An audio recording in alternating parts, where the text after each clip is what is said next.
สบายดีทุกคน กลับมาตอนที่3ของการเรียนภาษาอังกฤษเริ่มจากศูนย์นั่นเองตอนนี้พวกเราจะเรียนเกี่ยวกับstress syllable stress syllable คืออย่าง stress syllable คือคำที่เราเน้นเสียงคือในภาษาอังกฤษมันจะมีท่อนๆของมันแต่ละพยางค์เราจะเน้นพยางค์ใดนั่นคือสำคัญที่สุดในภาษาอังกฤษ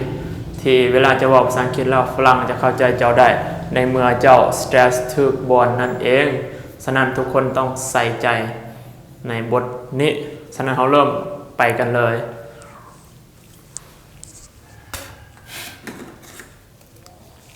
stress syllable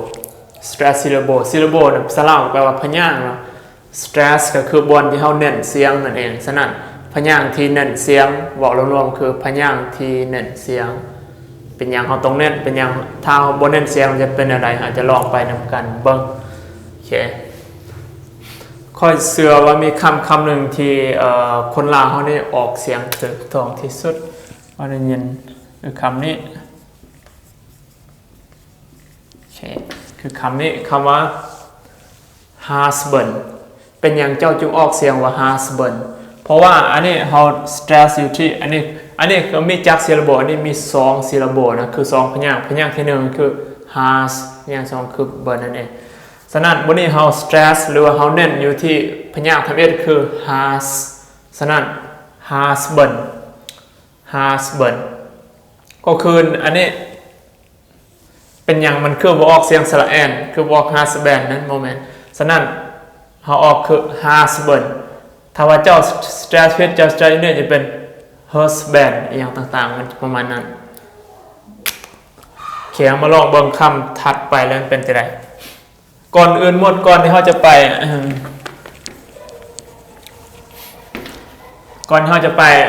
stress syllable เนี่ยอยากให้ทุกคนรู้จักว่า syllable เป็นอย่าง syllable ก็เป็นพยางค์นั่นเองและจะรู้จักว่านี่คือเจ้าลองตอบว่าอันนี้มีจักพยางค์แน่นอนเจ้าสิตอบว่า1พยางค์โอเคถูกต้องก็คือ1พยางค์นั่นเอง eat ถ้าเป็นคำที่เป็น1พยางค์เนี่ยเขาว่าจำเป็นต้อง stress อยู่ใส่โมเกียวสนใจแต่คำขึ้นต้นลงท้ายก็โอเคก็คือ eat และคำนี้เป็น1พยางค์เนาะ fast ก็1พยางค์เขาว่าได้สนใจถ้าเป็น1พยางค์เขาไม่สนใจสิเป็นเน้นอยู่ใส่และถ้า2พยางค์ขึ้นไปแน่นอนเขาต้องมีพยางค์ที่เขาเน้นและพยางค์ที่เขาบ่เน้นเนาะพยางค์ที่เขาเน้นเขาเอิ้นว่าพยางค์เสียงสูงก็ได้บนที่เขาบ่เน้นเอิ้นว่าพยางค์เสียงต่ำเพราะว่าภาษาอังกฤษมันจะมี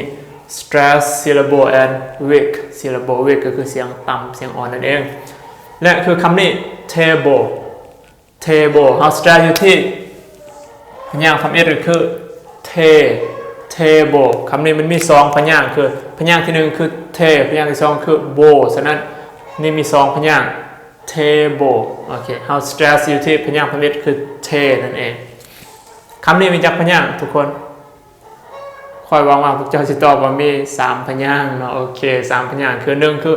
beautiful มี3พยางค์เนาะ beautiful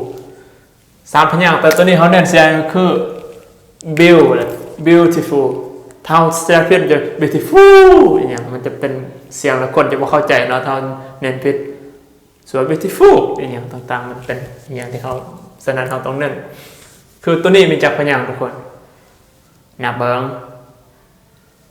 ถูกต้องโอเคก็คือ information มี4พยางค์มั้ยบ่โอเคพยางค์นึง information มี4พยางค์แต่เราไป stress ที่ mission โอเคเราไม่ได้อ่านว่า information no มันออกเสียงว่า for เพราะเราไปเน้นอยู่ที่ แล้วตัวนี้โอจะกลายเป็นinformation โอเควันนี้ทุกคนรู้จักแล้วการนับพยางค์ว่าอันนี้มัน1พยางค์อันนี้2พยางค์อันนี้3พยางค์อันนี้4พยางค์ฉะนั้นทุกคนรู้แล้วพยางค์ในภาษาอังกฤษมันอย่างโอเค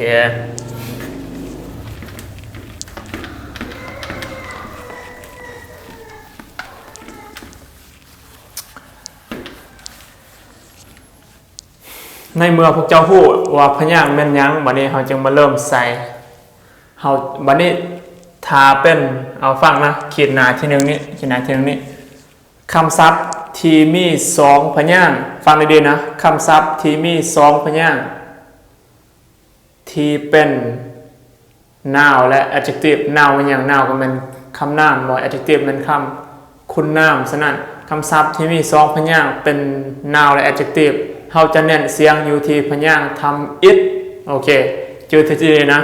มีสองพยางค์เป็น noun และ adjective เราจะเน้นอยู่ที่พยางค์ทำ it noun เป็นอย่าง noun เป็นคำนาม adjective เป็นอย่างเป็นคำคุณนามคำคุณนามเป็นอย่างก็ต้องไปเปิดสาราขึ้นนะตอนนี้โบสอนนะโอเคจืดแล้วบ่สองพยางค์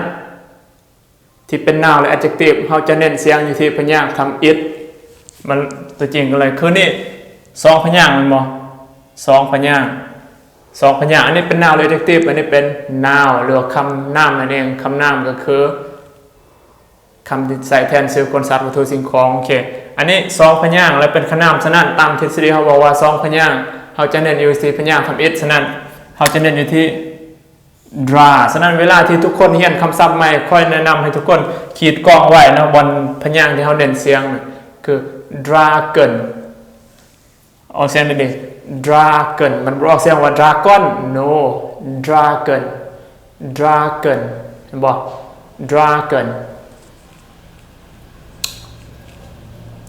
dragon เป็นอย่างจึงออก dragon อยู่นี่เพราะอันนี้มีสองพยางค์เสียพยางค์ที่เขาเน้นคือพยางค์ทำ it ก็คือ dra ฉะนั้นเขาคือบอกเสียงก้อนตัวนี้เพราะนี่เป็นพยางค์เสียงต่ำบนที่เขาเน้นเกินว่าอันนั้น stress syllable บนเขาบนเน้นเสียงว่า weak syllable คือพยางค์เสียงต่ำแล้วเขาจะบนเน้นถ้าเป็น weak syllable ในภาษาอังกฤษมีสระมี a e i o u มีหาตัวนี้โอเคชื่อดีนะมีหาตัวนี้ฐานมันอยู่พยางค์เสียงต่ำเสียงมันจะกลายเป็นมีอย่างก็ต้องกลับไปเปิดขึ้นบางตัวตอนทำอิทที่ค่อยสอนอันนั้นวาวซาวนะมีเสียงฉะนั้นมันจะเสียงเปลี่ยนคือปกตินี่สระอากับเธอแล้วออกเสียง dra ตัวนี้คือค่อยบอก dragon เขาออกเป็น dragon ก็คืออันนี้เสียง o นี่ a e i o u ถ้ามันอยู่พยางค์ที่เขาบนเน้นเขาจะออกเสียงเป็นยินว่าทาพวก a e i o u นี้อยู่พยางค์ที่เขาบนเน้นจะออกเสียงเป็นเสียงจะเปลี่ยนทันทีแทนที่เจ้าเสียงว่า dragon แต่เขาอ่านว่า dragon เป็น dragon เพราะว่า o นี้จะกลายเป็นเสียงเอง dragon โอเค dragon โมเมนต์ dragon นะ dragon คำต่อไปนี้บ่ได้ออกเสียงว่า lion no บ่ได้ออกเสียงว่า lion เป็นอย่างจึงบอกเสียงว่า lion ก็คือคำนี้เป็นคำนามมันบ่มีสองพยางค์ก็คือ noun มีสองพยางค์คอยบอกเลยทฤษฎีถ้าเป็น noun กับ adjective มีสองพยางค์เขาจะเน้นอีกทีพยางค์ทำ it โอเคพยางค์ n เท่านั้นก็คือ lie โอเค lion ฟังดีๆ lion โอเค lion อันนี้เป็นอย่างที่ออกเสียงคือบอกเพราะว่า a e i o u ถ้ามันอยู่บนที่เฮาบนเน้นเสียงบนที่เฮาบนเน้นอันนี้เฮาเน้นก็คือ line เฮาบนเน้นอยู่บนในฉะนั้นจะกลายเป็น lion จะออกเสียงเป็นตัว o นี่ออกเสียงเป็นจะกลายเป็น lion คำนี้เท่าไรกันเขาเน้นอยู่ที่อันนี้เป็น noun หมดเป็น noun มีสองพยางค์ฉะนั้นเขาจะเน้นอยู่ที่พยางค์ทำ it พยางค์ที่สองเขาเป็นเน้น e จะกลายเป็นเนื้ออื่นเป็นเสียงฉะนั้นจะออกเสียงเป็น toilet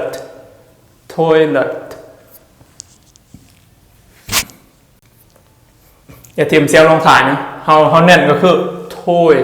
ภาษาอังกฤษจื่อไว้ภาษาอังกฤษบ่มีสระอ้อยนะบ่แม่น toy บ่มีภาษาอังกฤษบ่มีสระอ้อย toy โอเค toilet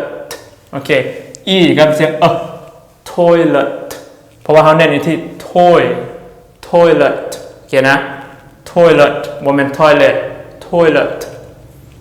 นักบินเนี่ยอันนี้เป็น noun มันเป็น noun มีสองพยางค์เขาจะเน้นอีกทีพยางค์ทำ it ก็คือ pilot โอเคเป็น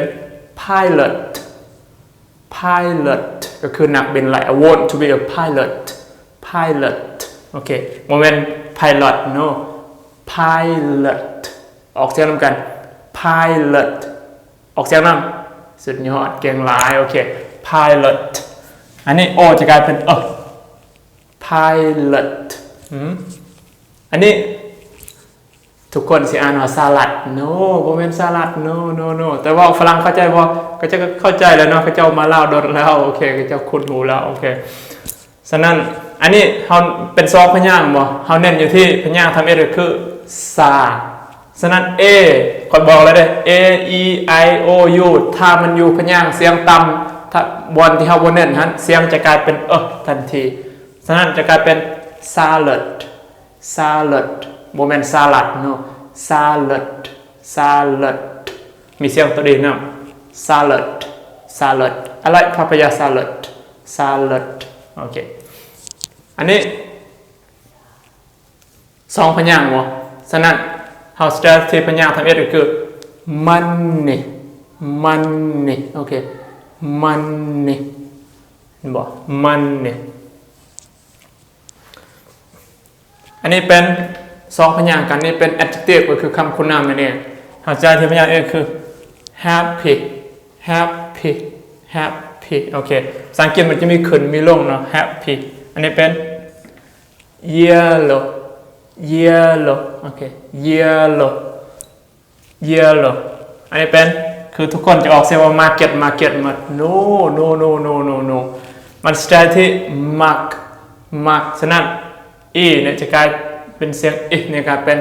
market โมเมนต์ market เฮาสเตทที่ market คือภาษาอังกฤษมันบ่มีเนาะมันจะไปอ่าน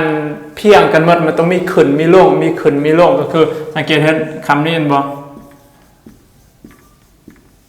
อันนี้ถ้าเจ้าสมมุติว่าเจ้าอ่านตัวนี้ market กับตายังจะอ่านตัวนี้ banana มันจะเป็นภาษาอังกฤษบ่ no ภาษาอังกฤษมันต้องมีขึ้นมีลงโอเคเฮาสเตทที่นี่ก็เป็น banana เฮาสเตทที่ banana โมเมนต์ banana มันโมเมนต์ภาษาอังกฤษนั้นโอเคฉะนั้นต้องเป็น banana ตัวนี้ก็ต้องเป็น market โมเมนต์ market ถ้าจะอ่าน market ก็คือจะอ่านตัวนี้ banana นั่นมันไปบ่ได้จะเป็น market จะลองฟังดีเลยฝรั่งก็จะว่าไม่ไปว่า market นั่นเป็น market โอเค market มีเสียงอีทางกลางเวลาเจ้าไปเปิด dictionary คือ dictionary ที่นี่นะแนะนำให้เจ้าเลยอยู่นี่คือสิบอกให้จะพูดภาษาอังกฤษมันมาจากสายคนนั้นก็คือประเทศอังกฤษแล้วเนาะคือมันมีอีพอยแม่มันก็อยู่ Cambridge นั่นแหละอยู่ Cambridge ฉะนั้น dictionary ที่มาตรฐานสุดตอนนี้คือที่เจ้าใส่กันทั่วโลกก็คือเจ้าเข้าไป Google แล้วพิมพ์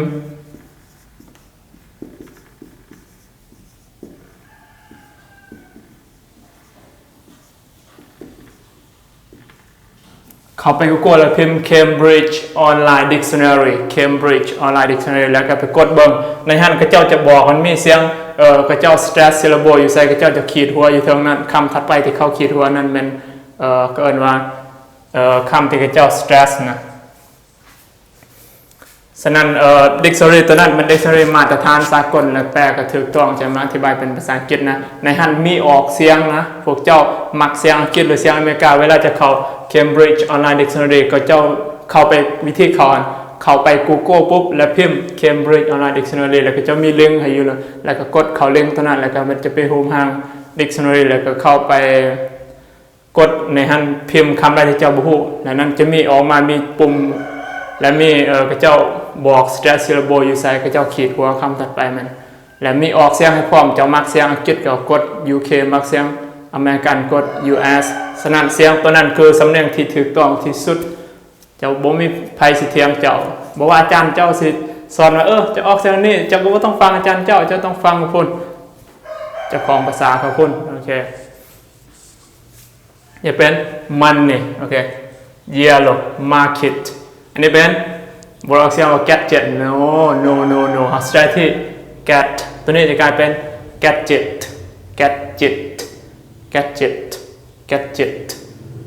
เวลาเจ้าเขาว่าไปจะได้ยินคือ gadget ในโมเมนต์ gadget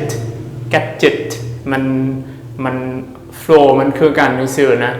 ฉะนั้นเจ้าต้องใส่ใจเริ่มจากอันนี้แหละจะอย่าว่าภาษาอังกฤษได้ดีจะก็ต้องใส่ใจ stress syllable นี่ก่อนมูจบ stress syllable แล้วค่อยจะสอนเจ้าวิดีโอต่อไปมันการเสื่อมเสียงโอเคอันนี้ถ้าเป็นอันนี้เขาว่าปัญหาที่หนึ่งนะสรุปแล้วก็คือตัวนี้คือถ้าเป็นnoun กับ adjective มี2พยางค์เขาจะ stress ที่พยางค์ทำ it โอเคและถ้าเป็น verb ตัวนี้ verb ก็คือคำกรรมะถ้าเป็น verb ที่มี2พยางค์เราจะ stress อยู่ที่พยางค์สุดท้ายโอเคกลมขามนะตัวนี้ถ้าเป็น verb มี2พยางค์เราจะ stress อยู่ที่พยางค์สุดท้ายที่เราบอกกลมขามกับตัวนี้คือนี่ explain เขา stress ที่ explain explain อันนี้เป็นคือปกติเขาเรียนright คือพวก a e i o u เขาบอกเลย a e i o u นี่ถ้ามันอยู่บนที่เขาบนเน้นเสียงจะออกเป็นเสียงฉะนั้นจะกลายเป็น arrive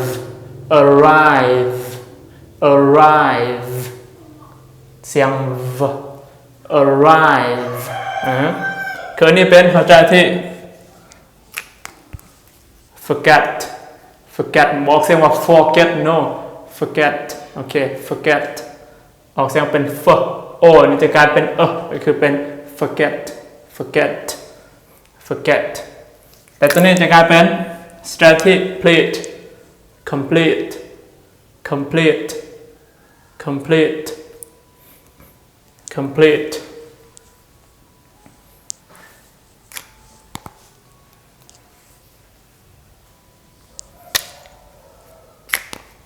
นี่เป็น verb นะชื่อว่า verb มี2พยางค์ how stress ที่พยางค์สุดท้ายถ้า noun กับ adjective มี2พยางค์ stress ที่พยางค์ทำ it และต่อไปนี้ถ้าว่าทุกคำที่ลงท้ายด้วย tion เห็นบอกคำศัพท์ที่ลงท้ายด้วย tion นี้เราจะ stress ที่คำต่อหน้าของมันก็คือคำนี้เองโอเคถ้าลงท้ายด้วย tionจะ stress ที่คำทั้งหน้ามันฉะนั้นจะกลายเป็นตัวนี้จะกลายเป็น preparation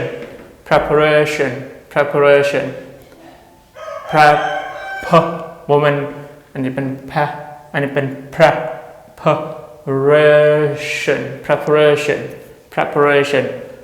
บทเสียค่อยจะไปเปิดโหลด dictionary มาตรฐานสากลนี้ Cambridge Online Dictionary นี้เป็น dictionary ที่มาตรฐานระดับโลกและทุกคนทั่วโลกก็จะใช้กันบ่ต้องไปใส่เด็กของไทยของเอียงของลาวอย่างนั้นบ่ต้องใส่ดอกเฮาใส่อย่างเฮาต้องใส่มาตรฐานปึ้มคือปึ้มเฮียนในการค่อยแนะนำพวกเจ้านะคือถ้าจะเฮียนเป็นปึ้มกรามาอย่างก็ต้องเป็นปึ้มมาตรฐานสากลเอามาจาก Cambridge มาจาก Oxford พุ่นบ่ต้องไปเฮียนติดตามอย่างต่างๆนำคนบ่แม่นเจ้าของภาษาก็เจ้าเฮียนอย่างเฮาเฮียนต้นฉบับโลดนะของแท้โลดนี่เป็น preparation อันนี้เป็น education บ่แม่น edu นะ education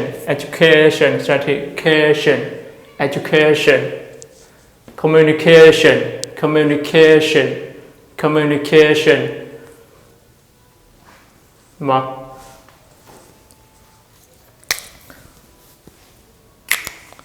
โอเควิดีโอนี้เราจะว่าสั้นๆแต่ว่าทุกๆปัญหาที่ค่อยบอกกล่าวมานี่นะ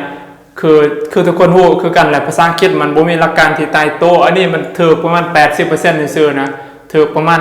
80% และอีก 20% มันบ่เป็นไปตามหลักการและเฮ็ดจังได๋จึงสิฮู้ว่ามัน stress อยู่ใส่ออกเสียงใดเฮาต้องเรียนรู้แต่ละคำเฉพาะของมันเรียนรู้แต่ละคำมัน stress อยู่ใส่คำใดที่เจ้าเห็นปุ๊บเจ้าต้องเปิด dictionary คือเข้า Cambridge Online Dictionary นี้แล้วไปบอกว่ามัน stress อยู่ใส่เวลาเจ้าออกเสียงจะได้ถูกต้องคนฟังจะได้เข้าใจถ้าจะ stress บ่ถูกบ่บางคำคนเข้าใจอยู่แต่ส่วนหลายเป็นคนบ่เข้าใจเห็นบ่ส่วนหลายเป็นคนบ่เข้าใจฉะนั้นเจ้าต้อง stress มันถูกบ่โอเคจะต้องไปเปิด Cambridge Online Dictionary Cambridge Online Dictionary โอเคฉะนั้นวิดีโอนี้เราจะจบลงเพียงเท่านี้แต่ต่อไปพวกเจ้าเป็นวิดีโอที่สำคัญอีกวิดีโอหนึ่งสำหรับการออกเสียงก็คือการเสื่อมเสียงนั่นเองแล้วเจอกันวิดีโอต่อไป See you next video